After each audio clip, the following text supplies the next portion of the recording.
আসসালামু আলাইকুম।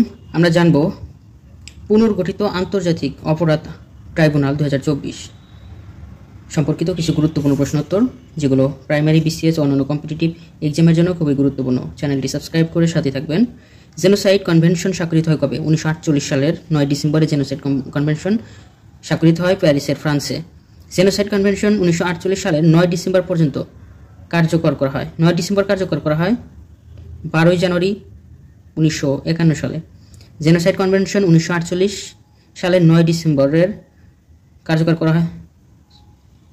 Genocide convention 1948 9 December এটি গঠিত প্রস্তাব করা হয় 1948 সালের 9 ডিসেম্বরে, কার্যকর করা হয় 12 জানুয়ারি 1951 সালে।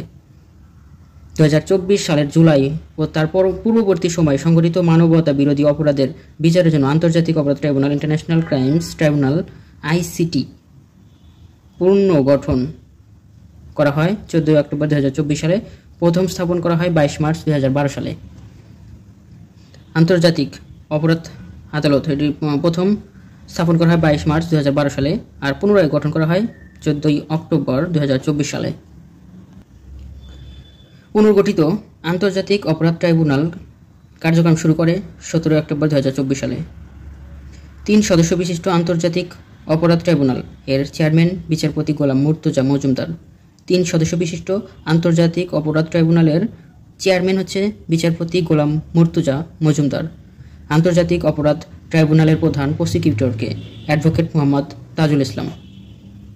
আন্তর্জাতিক আদালতের অপরাধ ট্রাইব্যুনালের বিচারপতি চেয়ারম্যান হচ্ছে বিচারপতি মুর্তজা, আর প্রসিকিউটর হচ্ছে অ্যাডভোকেট মোহাম্মদ তাজুল ইসলাম।